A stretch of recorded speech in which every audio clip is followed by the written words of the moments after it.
Hello YouTube, it's been too long, man. This is Chris with PoBoySpecial channel, and guess where I am tonight? Of course, I lost my light here. Let me see if I can get that back up. Yep, you're right, Scotties Gun Works here. We're back over here and we're going to be doing some really cool stuff. He's got a personal firearm of mine and we're going to be doing some Cerakoting. So let's go on in there and talk to him about that.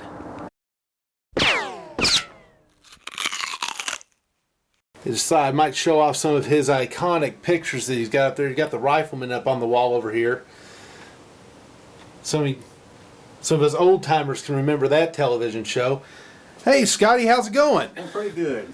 Doing all right? Yeah, doing really good, yes sir. Good, good. So I just told him that we were going to be doing a little bit of Cerakoting tonight. And can you tell us what Cerakoting is? Yeah, basically it's just a ceramic finish. It's a bake-on ceramic finish. It's a really durable finish. To put on any kind of gun. Now it goes on thin, but unlike powder coat, of course powder coat, is a really durable finish as well, but it's a little bit thicker. And the Cerakote is a lot thinner and a whole lot more durable than the powder coat. Now I know that there's a Cerakote C and a Cerakote H, and the H is a hot. It's a heated on version. Right. Now which kind is this that we're going to be doing tonight? We're going to be using the Cerakote H, which is the heated version. The only time you really want to use the colder or the Cerakote C, which is the basically what it is, it's a Cerakote that you don't put in the oven.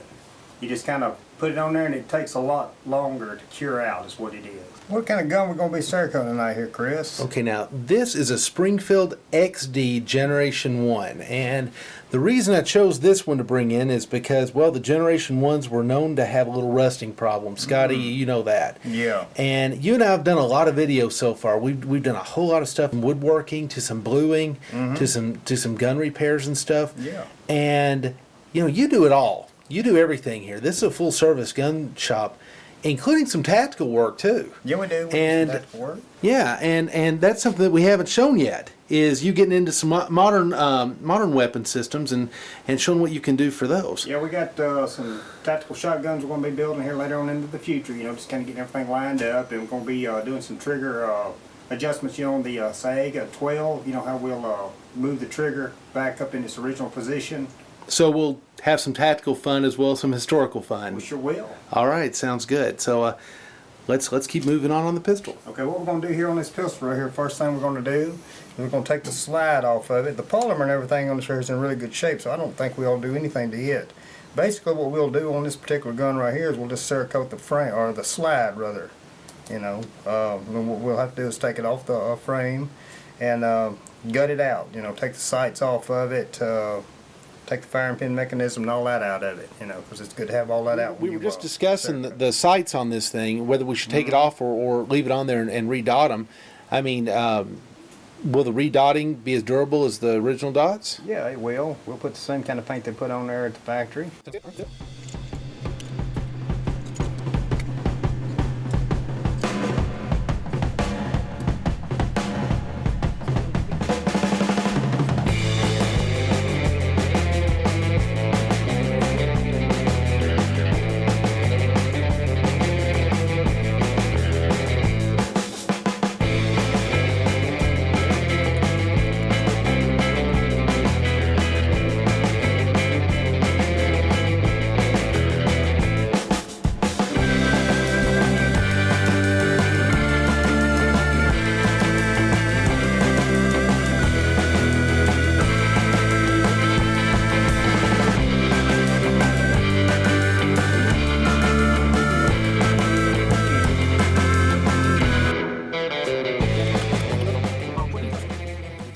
So what you do now? Right now we're removing the extractor claw, and these things here are really difficult. This is how you do it here. You just take your screwdriver, put your little upward pressure on there, and then you take another little tool and you just kind of wiggle it back and forth with giving it a little upward pressure on the end there, and you can see it rising up in the back. I sure can. It takes a few minutes, so you just want to be careful not to break it. Okay. There we go. I saw it. Yeah. Now you see how I'm doing this right here? I'm kind of, there's a little lip up under there, and like I said, that's one thing about being a gunsmith. You got to really be patient, and you don't want to get no hurry because you can sure break some stuff if you get in a hurry. So we want to take it slow, make sure we get in right. Now we got that thing out of there and it's free. Just don't let it fall back down in there. So it's so tight that if you don't pull it straight out of there, it's going to give you a fit. Got it. Yeah. You see that little lip right there? You want to get it I up see past that, where yeah. you get something up under there, you know, and pull it. I see But it. you definitely don't want to force it too much because you'll break it. And that's how the extractor. All right, now I'm scared, buddy. You got rubber gloves out. What's going on here? Well, what we're going to do now, we're going to start a cleaning process. This is a real important step when you're cerakoting or powder coating or anything like that. You definitely want to make sure it's clean and fingerprint free. So you want to make sure you get some good rubber gloves. All right. New. And what we got here, we got some good cleaning solution right here in this little tub right here. And what I always do is I always start the ball rolling by just sticking the part I'm going to cerakote in that. Let it sit there for a few minutes, and then I'll get me a little brush. Does it matter what kind of Why stuff do it you is? gotta make sure all the oil's out of it? Well, you don't want no oil in it because what'll happen is if there's any oil whatsoever, it'll get up under the cerakoting in the spraying process and it'll weaken it. So you want to make sure that it's oil free. And what I've got here is just simple Dawn dishwashing liquid in here, and it's hot soapy water. It's all it is. Ain't nothing fancy. You ain't got to spend all this money on all this so fancy cleaning stuff. This Dawn dishwashing liquid will do just fine. Especially as many All times you we're did gonna right there clean. was you just took it back to the sink and just rinsed it off with regular water. I did. Now I'm gonna go over Okay. this to the air hose.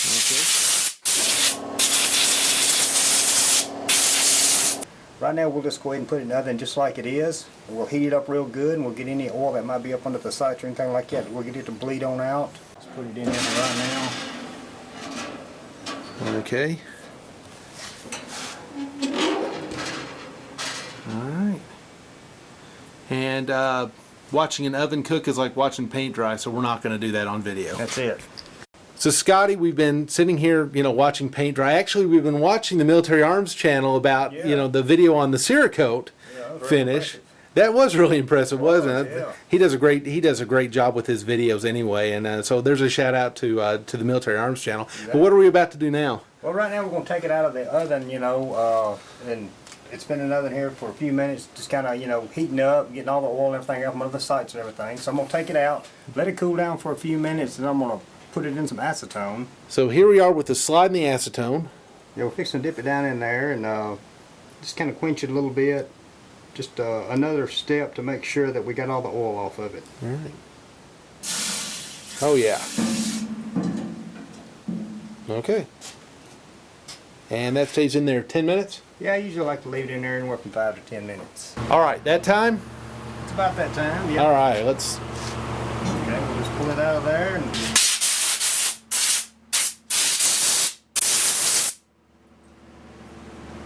Now we'll take it out there to the bead blaster and put our bead blaster here in the bead blasting area. My light's not hooked up out here yet. The only light we got here is what's actually inside the bead blasting cabinet itself.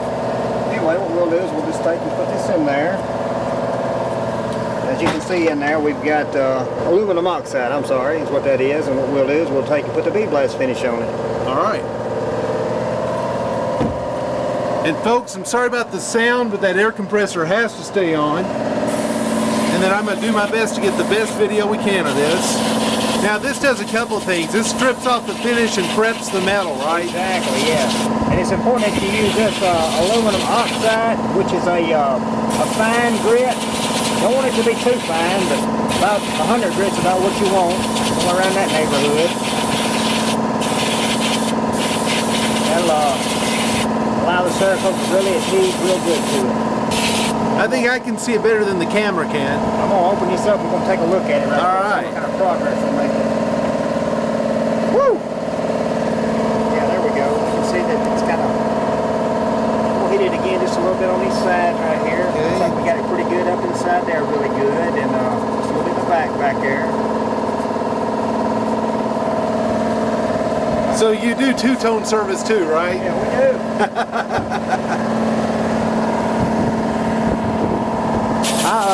I've been doing this for quite a while, so I can kind of got the feel for it here. I kind of don't have to see too much. All right, let's take another quick look at it. All right.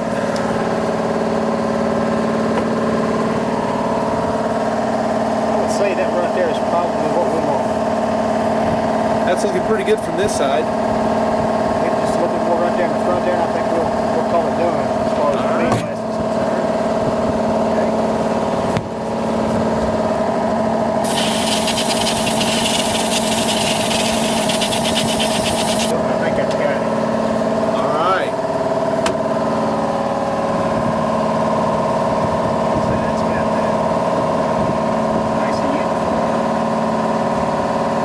Okay, he just said it was nice and uniform. All right, now we're back in the Cerakoting area where we're going to do the Cerakoting, and here's the finished product of the sandblasting process. You'll notice how everything's nice and uniformed. And what I'm doing right now is I'm fixing to blow off any excess aluminum oxide that might have been left behind. But that's got a texture to the metal too that is yeah, and it's nice and uniform. You don't want to handle it with your bare hands, so now we're going to have to degrease it. Just screwed up, guys. That ain't no big deal. I don't think that you contaminated it too much, because I'm going to put it back over there in the acetone for a few minutes anyway. And a lot of times what I'll do is I'll go back into the soapy water in a situation like this, and that's probably what I'll do, because I like to make sure that it's super clean, because if you can't do it right the first time, you sure ain't got time to do it over. Especially after a guy with the camera comes along and sticks his hands all over the slide, right? Just to be on the safe side, we'll go in there, you know, and we'll put it in the soapy water again, rub it down real good with that, and we'll stick it back in the oven just for a few minutes to dry it. Probably go back out there and heat it again with a bean blaster just for a few minutes. All right. And we'll blow it off, and then we'll be ready to do our bacon. Okay. Okay, guys, after I touched it, he did go back. He re-cleaned it with soapy water, blew it off again, and now he's sticking it back in the oven yet again. So I really gaffed up good on that one. Well, you know, a lot of times I'll do this anyway, and that'll ensure, because I can't stress enough how important it is that the metal is super clean. You're going to ensure a really good, durable Cerakote finish. You want to make sure it's super clean. So this is a lifetime finish you're aiming for. I don't cut no corners when it comes to cleaning the metal. So now, after we took it out of the oven, you did put it back into the acetone, you did blow it back off, you took it back out, and you bead blasted it again, then you blew it back off again, and now you've got it back on the mount. Now what's next? Now we're going to blow it off here with the air hose, and I'm going to go ahead and start mixing the Cerakote. We'll put it in our spray gun, and we'll spray it on there and put it in the oven, and we should have a good looking slide. You look like kind of a mad scientist here, Scotty. Get a big old beaker in your hand there. Yeah, what I'm going to do now is I'm going to mix the Cerakote. So now you do any type of firearm, right? Yes, sir. With the Cerakote, so rifles, handguns, shotguns, tactical, doesn't matter what kind of firearm it is, you'll do them all, right? Yes, sir, in most cases. Okay. Now, do you also do polymer firearms as well? We do, yes, sir. We can, of course, I got a cold Cerakote, you know, that cures out that you don't heat, but you can actually heat a polymer frame. We just don't heat it up as high temperature, and it's just as durable as if you heated it up to 300 degrees and let it cure for an hour. Okay. And they can call you for pricing and times and how to ship it to you and all that good stuff. You know, and I can give them detail on it depending on what kind of gun they want, you know, Cerakoted. We can kind of discuss price, just any details, you know, they might have, any questions they might have for any details on that. You can just feel free to call us. All right, great. All those formalities out of the way, we can get back to the fun of Cerakoting. That's right. Pour it in through a filter, because we want to make sure that we haven't got any impurities in there floating around, any floating. All right, now, Scotty, I'm going to have to ask you to speak up just a little bit because of the fan. All right, we're getting ready to put the Cerakote on now. What I'll do is I'll get all the difficult parts first, and then we'll go over the whole thing.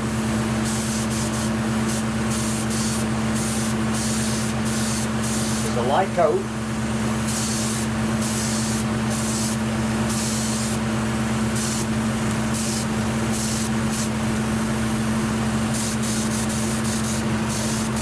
We don't do the all the parts of the thing coating.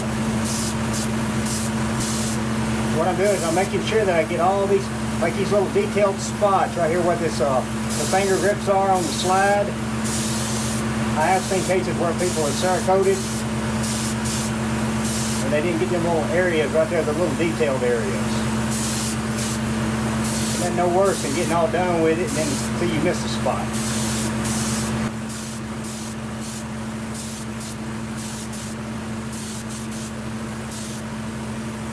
We'll let that air dry for a minute and we'll check it out real good and should be ready to go into the oven. All right, so you're sticking it in here for? I'm going to put it in here for about 60 minutes. And this is the oven? This is the oven. Yeah, it's just a regular little pizza oven. It ain't nothing fancy. Just Okay. make sure you know that it does hold its temperature like it's supposed to. Okay. I got it set here at 60 minutes at 300 degrees for 1 hour. 1 hour. 60 minutes. All right, and you're not putting it in wet. Got it. No, we got to let it air dry for at least 10 minutes. We're going to just put it in like that. I'm gonna turn it where I can kind of spy on it every now and then. All right. Then we'll just let it sit in there and cure out. Okay. See you in about an hour. Okay. You just said you heard it beep. What does that mean? That means it's ready to come out of the oven. Okay. Let's see what it looks like. There is the finished product. That looks good to me. Folks, I'm not sure if the camera is doing it justice. Oh man, that's beautiful. That look good and uniformed all the way around. Beautiful. Inside and out, it is a perfect finish, guys. We'll put it together after it cools down and everything, and after I inspect it, and it suits me, then we'll put it together, and that thing should last. It's finished. I'm blown away, Scotty. I mean, the finish on this pistol is better than the original. The original looked like it was painted on. This has a texture to it. It looks just phenomenal. It's fingerprint resistant. It looks fantastic. The white dots on it are just more bright than the originals were, and the texture and the finish of the Cerakote is just amazing. Now of course you had to fit the barrel in a little bit from where it was a little bit tight, but you know, we turned that around real quick tonight. What's the average turnaround time for something like this? Usually, you know, a Cerakote job, you know, it's a pretty quick turnaround on it. Just depending on how really booked up we are, you know, it's good for a customer to call, you know, for details, and I kind of give them more of an accurate turnaround time. But usually, you know, I can get it back to them pretty quick. I'd say within a couple of weeks, you know, after they send it. Depending on how booked up we are, but usually it's typical, you know, within a couple of weeks, give or take, you know. It's good for them to call me, you know, and that way I can kind of give them more details on that. And folks, in the description of this video, I will make sure that I put in all of Scotty's details, his address and his phone number and everything else, so that you guys can get in touch with him. Please give him a call for all the pricing and all the details on how to ship it to him and all that good stuff, and he'll be happy to explain it to you. You'll talk directly to him. You'll be talking to the Scotty right here, so it'll be a fun experience for you as well. So. All right, well, dude, this is awesome. Thank you very much, Scotty. This has been great, and that gun is beautiful. It's really been my and pleasure. Everybody, you have a great night. It is right before Christmas, so Merry Christmas and a Happy New Year, and we will see you soon from the PoBoySpecial channel.